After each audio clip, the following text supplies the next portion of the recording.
بسم الله الرحمن الرحيم halkan waxaan idinka sheegaynaa anagoo ah fanaaniintii oo dhammaan halkan ku jooga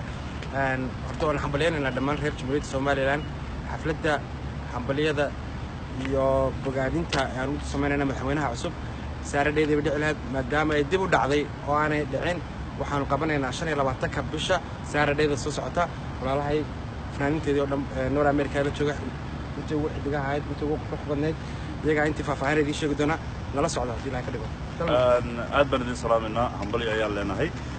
maadaama oo ay baaqatay ku dhawaaqitaanka madaxweynaha in lagu dhawaaqo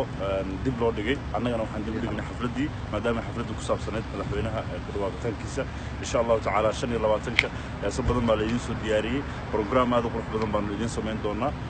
inta dhiman waxaa dhameystiray doonta walaashay qaaliya hodan cabdiraxmaan dheere assalaamu calaykum waxaan ka salaaminaa dhammaan ummadda reer Somaliland si u dhan yihiin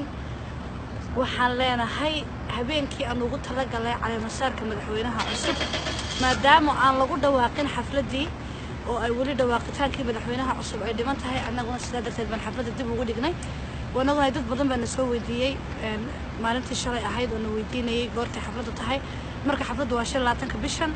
insha Allah ta'ala wajisnaga Saturday waxaan rabnaa oo ummadda Soomaaliyeed ummadda reer Somaliland taageerayaasha oo dhan inay yimaadaan fanaaniinta inta kaliya maaha waanu badanahay inta naga maqan anaga hadlaynaan aaminsanahay wadmaadsantiin hay caaqil assalaamu calaykum wa salaam cabdirasaaq mooday muuye wariga dhamaantii sida abwaanka iyo fanaaniintu idin sheegaan waxaan oo balana 25 bisha hadii la yiraahdo heeso cusub iyo fanaaniintu aan loo kala harin